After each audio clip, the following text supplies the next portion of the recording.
Fitness family, Sarah Pellegrino here, your host of The Value Proposition by the Fitness Business Podcast and software and billing consultant, coming to you live with ASF and Club OS's own Nick Hahn, VP of Product. Nick, welcome to episode 4, if you can believe it, of Talk Data to Me.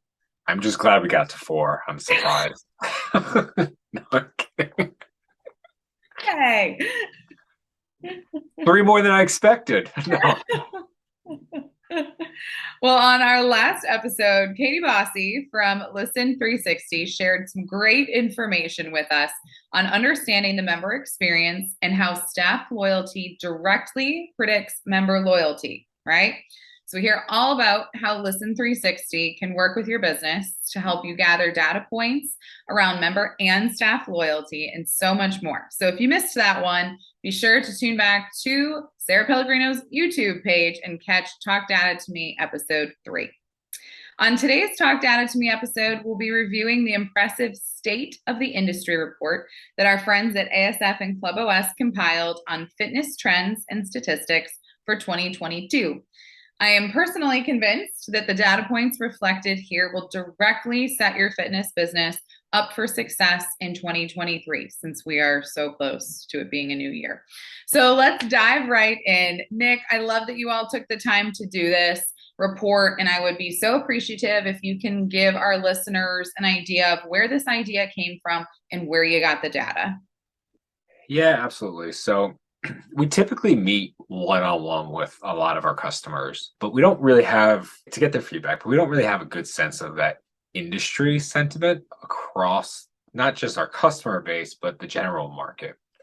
And we really wanted to make sure that as we were doing our planning of what we're going to be working on, that we understood the broader market's pain points and trends that they were seeing in their businesses. So really, we wanted to make sure we're super aligned in supporting the gym owners' objectives and the gym owners' concerns. Who better than ask them in a survey and send it out and publicize it and see what kind of responses we get. So that's what we did. And we got great results from not just our current customer base, but just the general market of fitness owners. Well, that's awesome. I mean, you're dead on, right? Not just your clients, other industry professionals coming from other billing and software platforms. You guys really did. You publicized that survey really well. So that is a great way to get some good info. Nick, let's look at membership trends that were included in the State of the Industry report. About 73% of fitness clubs reported selling slightly fewer, far fewer, or the same number of memberships than prior to the pandemic. So besides recovering from the pandemic, what can we attribute this to? I think a lot of it has to do with the explosion of alternatives that happened during COVID, and still to this day, the impact it's had to the patterns of how we live our lives. Both of us are still working from home. Not all jobs afford you the ability to do that, but there are still a number that do. So it certainly has an impact. What's interesting is as we were looking into the data, nationally, the check-in usage of gyms has started to revert back to pre-COVID levels. So earlier this year and even late in 21, the check-in peak hours were all over the chart, depending on where you were.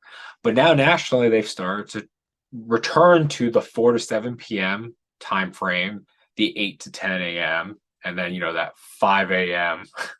peak are the 3 most busy times of the day in a gym. So it really has started to, people are going back to the gym and building those habits back up. But it's just they have other options. Those who aren't going to go have other options. What's also interesting is that almost 70% of gyms we surveyed had an increase in the cost of their membership in the last year. That could also be reducing the overall membership units. While we're seeing revenues are returning, the number of net new memberships are down because the price points are higher in a lot of cases. All right. So check-ins are going back to pre-pandemic times, which is a good thing. Mm-hmm. Then we have the times of check-ins reflecting that people are probably going back to the office and they are at the gym in the morning, at lunch, after work. Yep. Okay. Awesome. Thank you for that insight there. Now, Nick, one of the most promising data points that I saw in the membership section was that almost 23%, right? So we're almost at a quarter of your survey, reported selling more memberships than before the pandemic. So, complete flip side of this. What do you think those clubs are doing differently than the 70-ish percent that we were talking about before? What we did is when we got the results from the survey, we then went and analyzed the data of our clubs. That way we could look for the trends. And what we found is that first, at a macro level across our customer base, pre-COVID, only 20% of the memberships that were sold using ASF were an open-ended contract, okay, not a term length. Now, in the last quarter, it was 40% of all memberships were open-ended. And then if you pivot that data against the clubs and what clubs are doing it, the clubs that are seeing an increase in membership are the ones who have started pushing more open-ended contracts, which I think makes sense when you see the culture of buying has trended towards these easy to cancel memberships. All the streaming services we all have, all the other fitness activities that we can cancel, even a Peloton subscription, you can cancel that pretty easily. It's a month to month. So when you correlate the two data together and you look at some of the macro trends, it kind of starts to make sense. The other thing is these operators that have had a increase are doing a better job of embracing hybrid.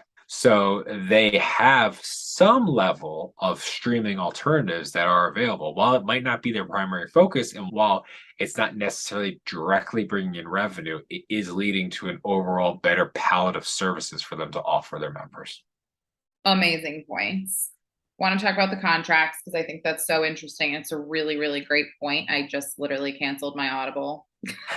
My gosh, my wife did too. Like Membership 2 days today. ago. My wife did it 3 days ago now. That's Literally kind just of did funny. it today. No real reason, right? It's just like, again, I'm back to work. I'm busy. I felt like don't need it. And so I think that's, and it was so easy to do. It wasn't difficult. And it was to the point where I was like, okay, once I catch up on the books, then maybe I will go back. Right. So, and I think you can really look at that same trend in the fitness industry. Just to your point, people have so many other options that they can use to work out. If you make it easy for them to leave, they'll come back. Right. They may go Yeah, down the road or they may get bored on their Peloton or whatever it is. very few people have the discipline to be working out 52 weeks a year. Even 48 weeks a year is impressive if you actually have that discipline. Yeah. So I think allowing that flexibility and allowing that clean in and clean out experience where cancel, come on back when you're ready. I think that really helps with the member and they feel more valued for that you actually are there for part of their journey, not just part to collect some money from them when they're not coming in. And I think that's important. And like everyone cancels streaming services. The new Game of Thrones comes out, everyone picks up HBO again. They get their 2 or 3 months out of it and then they cancel. People don't need a gym membership during bulking season. Yeah. No, it's a great, great, great point. Now, Nick, as we look at retention trends post pandemic, the majority votes in the State of Industry report were split between the following: members staying for the same term length as before, about 43%, and members are canceling at a slightly higher rate than before, 34%. So, what is sad is that only about 12% of survey participants reported that members are staying longer than before. So, talk to us about why it is important more than ever to be acquiring new members, sure, but then to be keeping them happy throughout their fitness journey within your facility. So the whole onboarding and member experience really needs to be reimagined. There's a couple of reasons why. I mean, first of all, a lot more people are joining online and have never actually stepped foot into your club. And then the first time they're checking in, how are you greeting them? Are they just walking past you to go wander around and, oh, where's the locker room? What amenities do you have? They might have joined just based off of your social media ad or your website, but they might not really understand the benefits that you offer. So just that level of that initial first time in the club onboarding experience for the staff to be trained to help with that, and not require that the member say this is my first time, because a lot of people are too shy or too quiet, they don't want to be bothersome. But having the staff be like, hey, whoa, first time, let me show you around. Won't take no for an answer. Let me go show you my favorite things. So that's, I think, the first thing. The second thing is we need to do a better job as an industry of segmenting our communication to those new members based off of what is their fitness experience. Have they ever been a member of a gym before? Because if they have been a member of a gym before, then let them go. They're going to do their thing. Don't try to sell them personal training. If they've been a member for 10 years of gyms, they're not going to want personal training. Now you're just coming across as cringy and they're not going to appreciate it. And next time they cancel and join, they might look somewhere else. You want to really maintain that experience. And the third thing is using communication as they are becoming less engaged. So why not have automation built in your CRM around as soon as a member hasn't checked in 2 weeks, you offer them a free smoothie, right? Those little soft costs, if you will, that you could do, or a free class. Hey, you don't tell them they haven't been in 2 weeks, but you say, hey, we want you to do a free small group training session on us, right? Completely on the house. It's a soft cost. Unless you're selling out every small group training class that you have, then don't do this. That's a great problem to have. But if you have capacity, I mean, it's not that hard of a cost. You are paying commission to a trainer, but it could be worth it to keep that member around longer. So just a little more creativity in how you keep people engaged as they do go through the ebbs and flows of what is at times hard to maintain a consistent routine of going to the gym. Love it. So make them feel welcome and appreciated. It's I, not I hard no, I think I was in a customer service 101 book. somewhere. Awesome. Very, Sarah, very we should be great. charging for this advice. We should. There's a lot of good nuggets in this one already.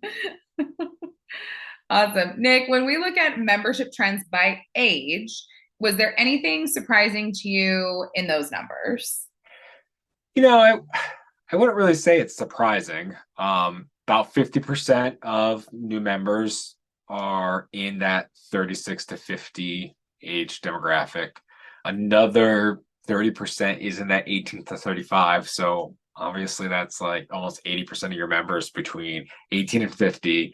I don't think that's surprising, but it confirms what we knew. I mean, we asked the question anyways. You never know. You never know what you're going to get. So I think that's expected. So nothing really surprising. It's just, it would be good as the industry is trying to reach that other 80% of people who aren't participating in the fitness industry of starting to see that bend. And we just haven't made enough progress on being more inclusive to other demographics yet.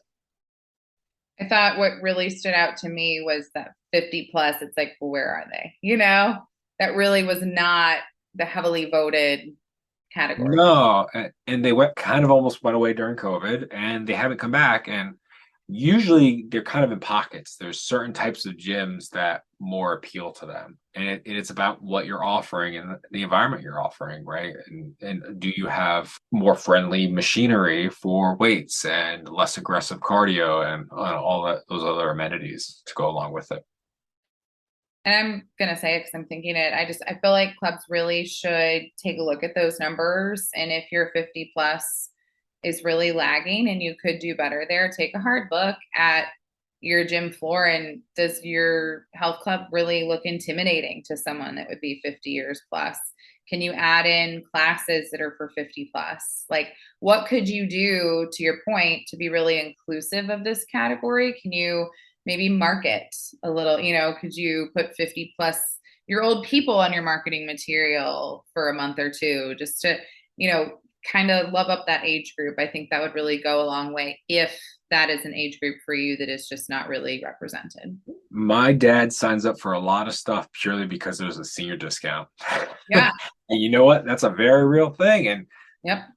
charge them half the price. It's better Yep. to have them in and at half the price than, they're going to use a lot less of your services. They're not going to take as much advantage of all your amenities. So adjust the plan accordingly. And then we talked about Listen 360 last time. You probably do have some people 50 plus. Survey them. Send them a survey, ask their question. What do you like about the gym? What are the things you wish we could improve upon to maintain your loyalty? Or if they have friends that they want to bring in to work out with them. Well, referrals is a whole nother topic, isn't it, Sarah? I'm not going to get ahead of myself. Don't you worry. Don't you worry. Speaking of, when it comes to communication, meeting members where they are has never been more important, right, Nick? Of course. We've established this in previous episodes and previous sentences. I don't know. That texting is the most effective way to reach health club prospects. But in this case, for the State of the Industry report, what really caught my eye was the second place winner. What was it, Nick? Drum roll. Social media. All right. Walk us through how you are seeing clients successfully use social media to reach prospects. Is there anyone that's just knocking it out of the park with this? Yeah, I remember talking to one customer in late 2020, shortly, not at post lockdown, but still not fully back to normal. And they're like, our future customers on TikTok, we really need to figure out how to get on TikTok. And I was just like, you're crazy. What are you talking about? Well, I was wrong. I think it's interesting is the clubs that are doing this well are leveraging influential people in their local community. And that's not influencers. There's a difference between self-proclaimed influencers Thank you for and, saying that. and influential people. Thank you. It should be their job, Sarah. Their job's not to be an influencer. It's someone in the community who's influential. So, great example. The fellow who runs the local running club. A common problem of runners is that they should be cross training in order to actually have the best improvements, right? So during that summer season, a lot of my area especially, the race season is spring and fall. Summer and winter are a great time for strength programs to help gain time in the spring and fall. So partner with your local running club to provide incentives for those members to join. My local running club, their typical session only maybe has 20 to 30 people showing up, but they have 10,000 followers on Instagram. That's a pool of people in the area that you could be marketing to through the running club. Another thing, a thing that running clubs have been great of, partner with your local brewery, right? My local brewery has 100,000 followers on Instagram. Like, partner with them. Hey, well, we'll some kind of cross promotion between the two potentially, right? It doesn't have to necessarily be a cash deal. It could just be cross promotion. You have a valuable base that could use a beer after a long day also, and maybe they've got a light beer or maybe they do, maybe the local brewery has some light options that people don't necessarily know about. There's some interesting cross promotion there, and that's where it's not about the direct membership units always. It's about raising the awareness within the community and within the people who other people are looking at. That was awesome. I could not agree more. Thank you for clarifying influencers versus influential people in your community. That is huge. And that is a really great example, two of them, in fact, as to how you can really leverage social media to your advantage. So thank you. Yeah. Well, we are on the topic of reaching prospects and members. I would love to pivot just for a minute to mobile apps. So we have seen health club mobile apps as a growing trend for years, and your data supports it. About 60% of participants do have a mobile app. But what data about the member app surprised you, Nick? Yeah, the most surprising was that 39% don't have a mobile app. That's too high. That's shocking. I know we all might be local. There's a lot of local gyms out there, but consumers expect everyone, no matter how many locations you have, to be like Amazon and Instagram and Facebook. then what was even worse is that the average rating of the mobile app for those who actually had it, it was like a 3.2, and overall a net detractor. If you It's like actually applied fear NPS lower. principles, yeah, it skewed very lower. Yeah.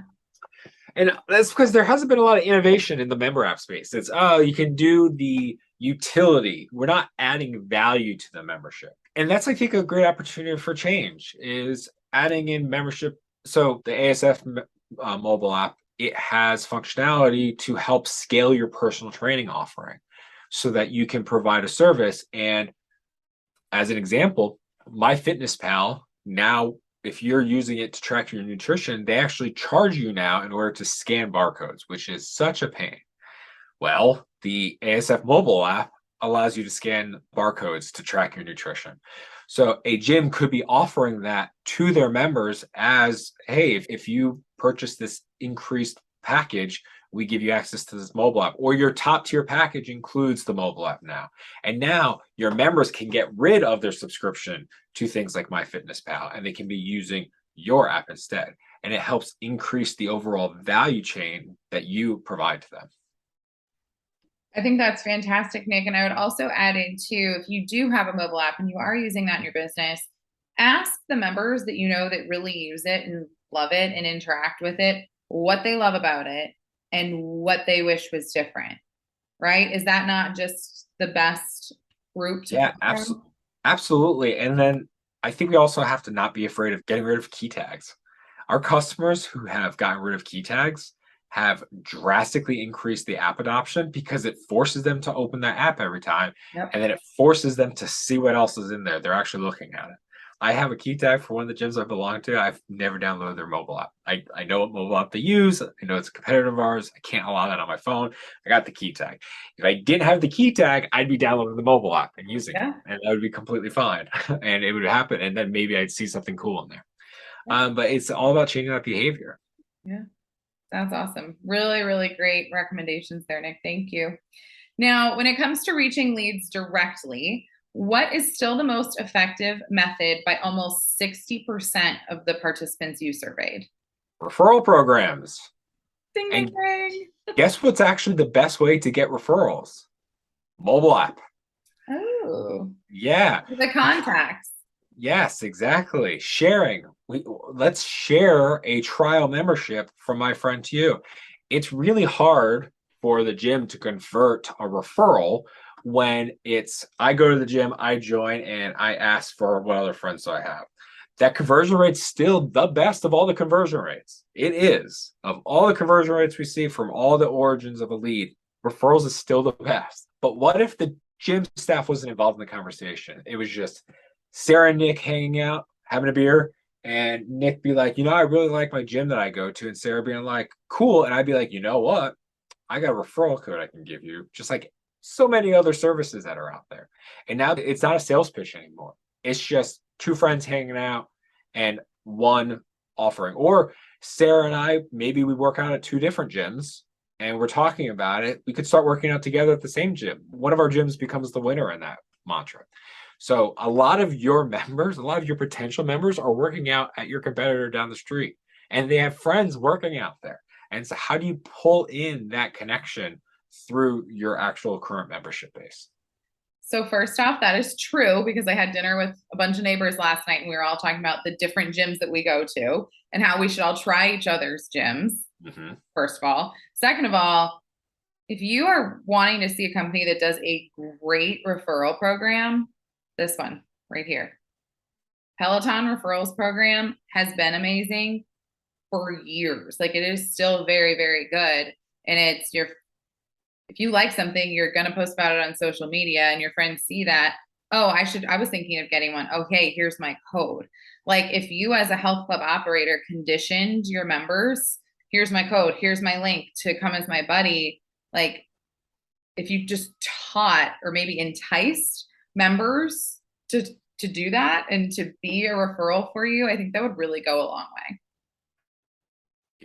Free shakes go a long way too, right? For each Yeah. referral, we'll give you a free shake. For I a mean, like, t-shirt. Or t-shirt, I know. T-shirt printing t-shirts is really cheap when you Yeah, do them in the right volume.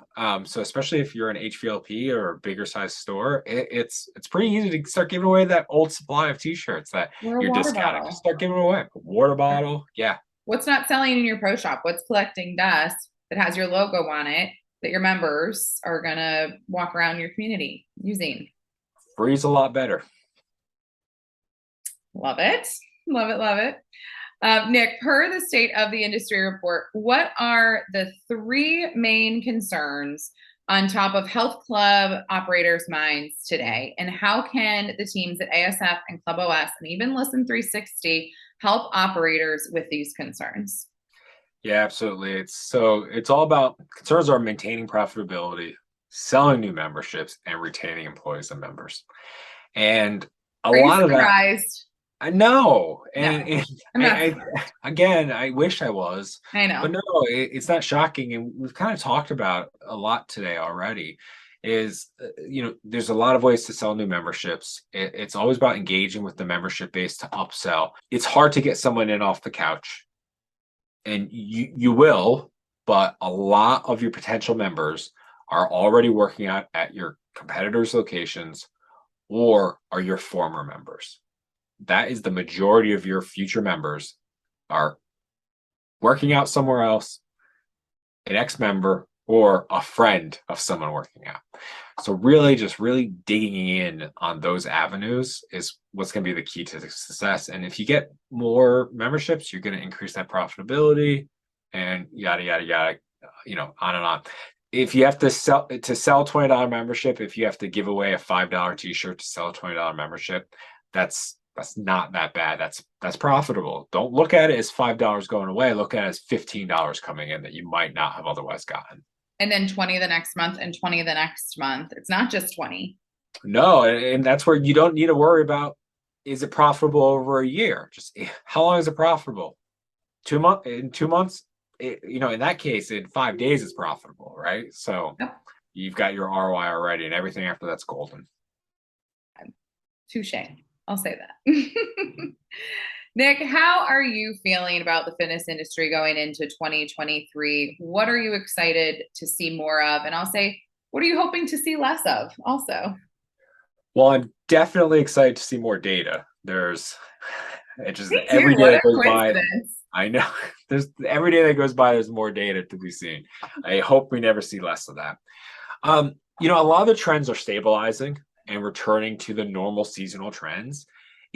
I have a lot of hope for this upcoming January. We haven't had that solid January in 2.5 years now. So yeah, I'm really, really hoping that this January is going to see it, and I'm going to be anxiously watching the data as the month of January goes on. I think I really have hope that, the only thing that could stop us now are the headwinds in the macro economy. I think we're past the COVID headwinds. So now it's more of that potential recession headwinds, but that should still bode well for, the HVLP segment and the premium segment that historically have been a little bit more recession proof in tougher times.